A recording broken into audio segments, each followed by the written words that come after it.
Hi, this is JMAT coming to you after the fact with a recording. I have already recorded this draft, or not draft, sorry, sealed. I know the eventual outcome, but I'm going to do a little commentary added in afterwards to let you know what I think. So this was a very keepable hand. Um, Basically what I would be looking for is either Aether Adept to hold the person back so that they can't get the aggressive start, or get the cudgel troll out and then be bouncing. It all just depends on how it plays out. But I know I don't have the second island, um, but I had 4 lands, or 3 lands to start with, but enough to actually cast the troll.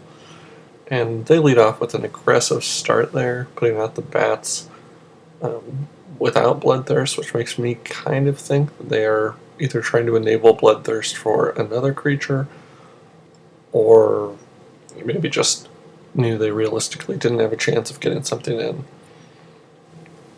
So then the first decision becomes, do I bounce something next turn? And when something like a Drake comes out, it gives you a pretty good target. Definitely something to consider to bounce. Just to slow it down, because 3 damage a turn through the air is going to be kind of rough to deal with. So I think I definitely would want to cast that Adept, slow him down. Not real worried about the Bloodthirst bat, Dusk Hunter, or whatever the bat is at this point. Not my biggest concern. And the way that this deck was built, designed to play at the very least, is buy time early and then bring the beats. And so that essentially bought me a turn, got me a 2-2 out, which he will not be able to block with his flyer, and got me to another turn where I can then go ahead and cast the troll and get on the attack there. One card that I just drew that really always makes me kind of wonder, maybe a weakness of my game, is card draw. When do we actually cast that effect? Is it better to get to clear your hand of other things and then refuel, or is it better to, try to draw into, let's say, a planes, or, if we needed planes for the pacifism? It's just deciding when to do it. At this point, I felt like if I got down the Cudgel Troll plus the Aether Adept, I'd be applying the pressure. He can't block with the only thing that can actually deal some damage, and so I thought that was the right move. That's going to get him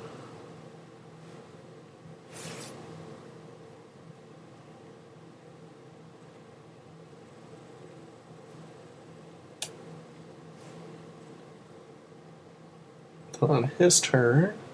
I don't know what was up with the play at that point.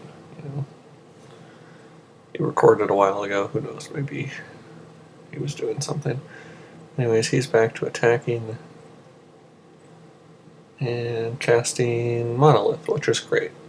It just means that he's working towards something else, and we are, at this point, probably best off doing some digging. If I cast the Ponder beforehand, I can decide whether I want to Troll Hide or whether I want to draw cards. I can get at least 1 card in my hand. It just gives me a lot of options, and I love to see that plains there. That's going to allow me to pacify whatever I need to. And Adaptive Automaton is also kind of interesting because it can just give you a quick bonus to a certain creature. So I think I'll Troll Hide. I'll attack with 2 4/4s. He can either chump or he can knock himself down to 10. And Ring Flesh would not kill me. And so I wasn't too fearful that that was the news combo, and it did just seem like more like he was chump blocking. Now at 5 cards in hand and 5 mana, he might end up having something powerful. And at this point, that Drake is I don't want to say useless, because obviously it's dealing 3 damage a turn and it's putting me on a clock, but it can't block, and I'm dealing a whole lot more damage a turn than he is. So at this point, let's see if he'll trade. And by trade, I mean I regenerate and he just loses, and he doesn't, so he's down to 6 life, and then we can just pacify it, and he'll either use up his turn next turn doing something useful, or he'll either use up his turn trying to destroy that, which I don't know, it would have to be like bounce. I guess he has the monolith, so he could do some sort of disenchant shenanigans, but since it seems like he's playing blue-black, it's not really my fear that he would do that. And a planeswalker is always an unwelcome sight across the board. And there goes Llanowar Elf. But he can't block. And I have 8 force on the field and he has 8 life. So that should be game. He's tapped out. I have no fear of just attacking in to deal lethal.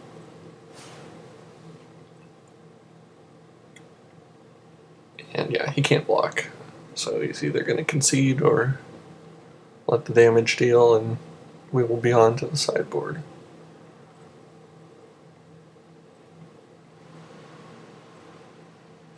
Alright.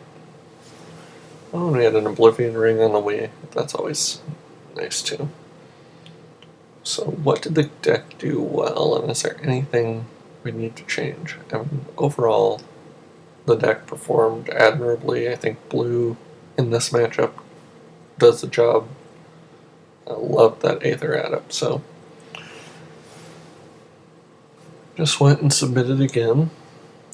Now this is a harder hand to decide, because with one more land, I have a combo which is very dangerous, and he is playing first, so I actually have 3 card draws before I would even be able to play, or have to play, either one of those.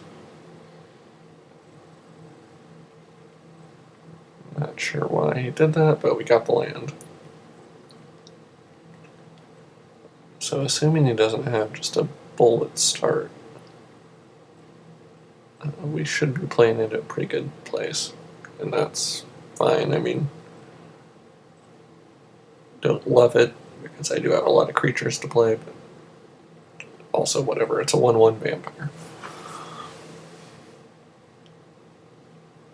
And we know that we're headed to a 5/3 regenerating hexproof guy, so we're not real fearful of what he's bringing on board.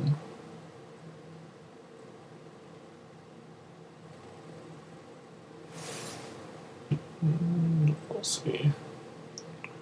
And the pacifism doesn't help us a whole lot right now, but it's going to be getting good. Now here's the thing that I don't like about the Trollhide combo, is at this point, he's going to attack. I can either take 4, and he still has all of his creatures left, or I can block with the Sacred Wolf. Problem is, if I don't block him this turn, the next turn I put the Trollhide on, I don't have enough for regeneration, and so I still wouldn't want to block him next turn. So really, it's not 4 that I'd be taking, it's like 7. And so in that case, I decided to go ahead and block. The Trollhide's still, I mean, it's not... I guess I second-guessed myself. I don't know what the play there is, what would be correct. I'd love to hear your input, whether you think I should block or not block. I thought it was interesting that he didn't attack with the Bloodseeker there, though. Because it doesn't seem like you would be losing that much if... I mean, that's a trade I would take.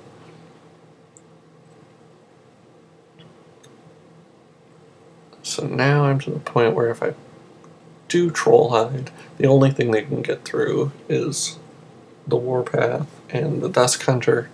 Dusk Hunter is kind of becoming the most likely target for my pacifism. just because I don't have that many answers for flyers, and even 2 a turn is going to whittle me down. Ooh, and that just made him much more of a threat and much more of a target. I cannot handle a 5/3 flyer attacking for very long. So here he comes again. That's going to be 8 damage, which will put me at 7 life.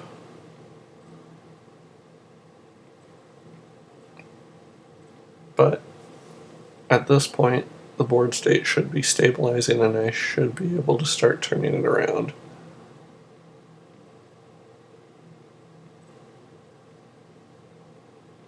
Put that pacifism on the bat. Just slow him through the air. And then the question is, am I willing to take 3 more from that Warpath Ghoul? See, that's where that first block comes into play. The Warpath Ghoul is going to deal 9 damage because I didn't block him in the first place. But now, I guess he only got 6 in.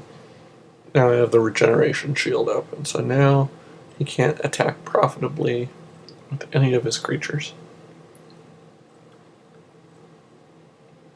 And I'm about ready to go Rhino, or Rhino a go. And that should deal with his little putsy creatures very quickly. Because, I mean, black and blue, just outside of Harbor Serpent, they just don't have any beef, and he seems to be more black than blue anyway. That's an interesting option. It's Cudgel Troll. That way I can keep up regeneration mana, at least for the troll, and then I can start beating with double regenerators. And it does put me down to 6. So, as much as I made fun of that vampire, he's kind of getting at the point where it's going to be annoying. And my life total may be in danger. But he's only holding 4 cards. I guess drawing up to 5. So I doubt he can have that many answers. Ew. Oh, that's game over. It's funny how you don't remember that you lose like this. Then you go back and watch it and you're like, ooh. Yeah. I've never really given that card much consideration, but I guess somehow in my mind Intimidate got kind of useless when we got to Scar's block because there were so many artifacts, but it's probably pretty useful again, making, his horde unblockable.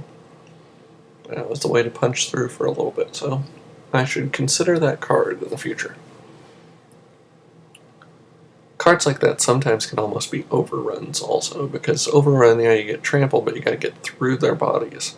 Whereas you can just make everything unblockable, like with Tectonic Edge or with something like that gives Intimidate. It's a possibility that you can end up getting through for lethal. And this opening hand is interesting, especially since the Drake is just kind of not what my deck is usually doing, but it'll allow me to ramp so that when I do start to draw my threats, I should be able to play them pretty quickly.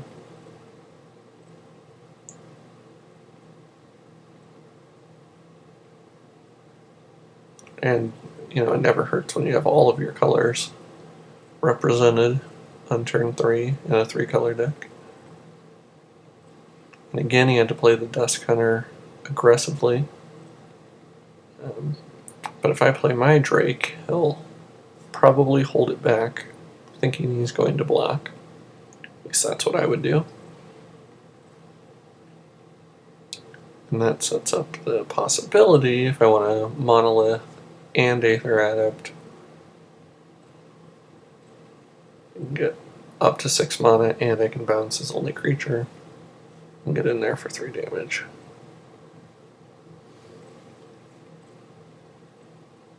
And again, I do all of this as I'm watching it in a replay, so this might not be what I do, but this is what I think I would do.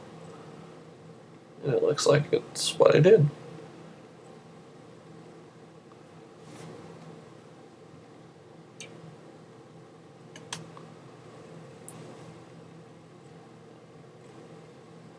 And apparently, I'm offering the trade, which I don't know what my rationale for that is.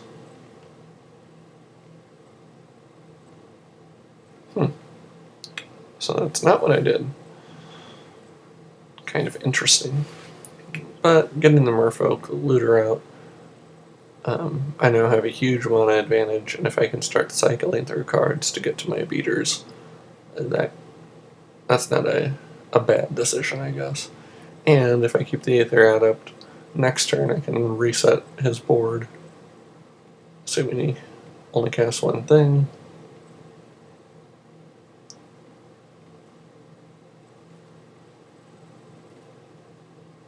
And that's actually a pretty good draw, again, being able to draw a couple cards and also bounce his creature.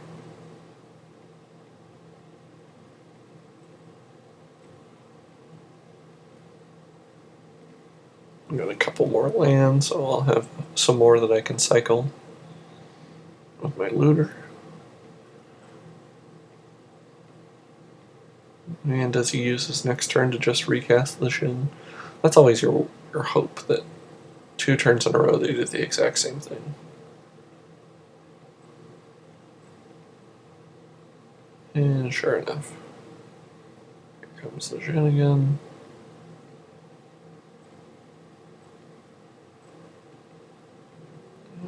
Let's see if there's anything. Oh, that is exactly what I wanted. Sometimes top decks, I mean, if you build your deck right, then everything coming off the top should be useful. And now I can start laying the beats with my Aether Adept, the always dangerous force of an Aether Adept. I don't like attacking without regeneration mana out. It does leave you susceptible to Doomblade and other things, but I feel like, sometimes you have to just go for it. And the fact that he played that Djinn of Wishes twice in a row for his turn seemed to imply to me that he didn't have a lot else going on. And if I was him, I probably wouldn't block here. Well, he did. Wonder if he has a trick. Nope. Did he really just chump block with a 2/4?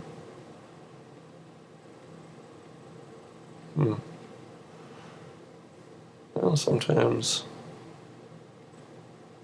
a little bit of luck can help you get there too. And now I'm going to have the Hexproof Trollhide combo. I have 2 4/4s attacking him.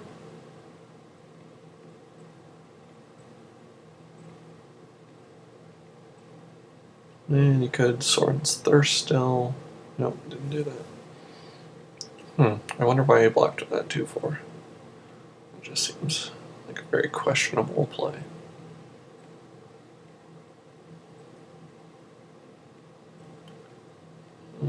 Okay. Oh, Gravedigger. Maybe that's why, because he knew that he could chump and still get it back the next turn.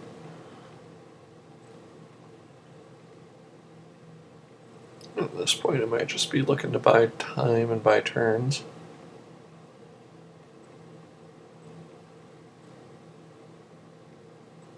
But with regeneration on both of those creatures, he's not even. At that point, I would probably double block to force me to use the mana. Because one of them was going to die either way. It didn't really matter which one died. But it's definitely getting to the point in the game where this clock is about to run out.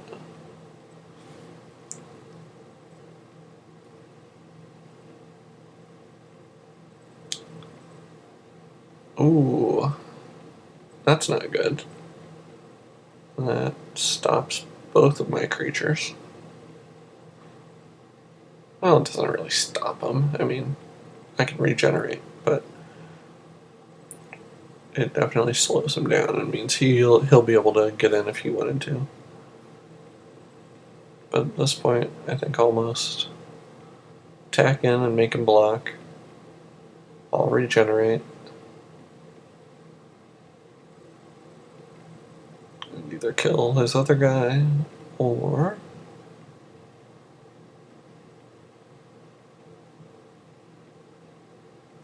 yep.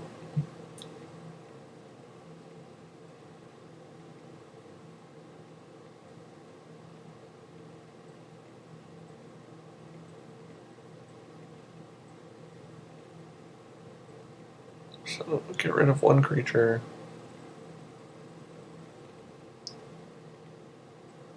Oh, if I'd looted beforehand, I could have gotten in for extra damage. Well, that's one place where I definitely messed up. You need to make sure you understand the board state. And here, just targeting it, didn't care if it mono leaks or whatever, because all I had to do is target it to get it to destroy it.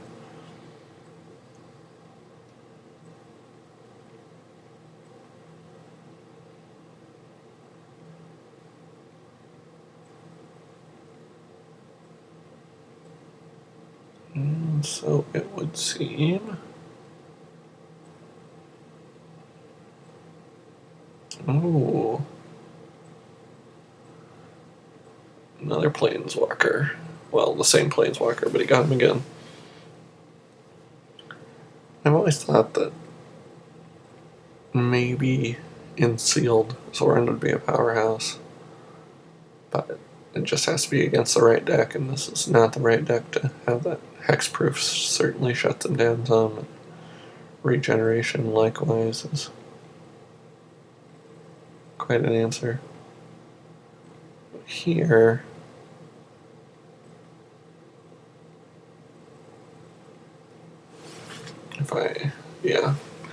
what I did was I doubled up on him so that he could make sure that Soren died and the other two could get in there, not waste any damage that way. Normally I like to spread things out, give one to Sacred Wolf and one to, whoever, but there I just wanted to make sure I dealt exact damage so we didn't have him gaining life each turn or doing other silly things. And while it delayed it a turn, it was still pretty much assured to win this turn.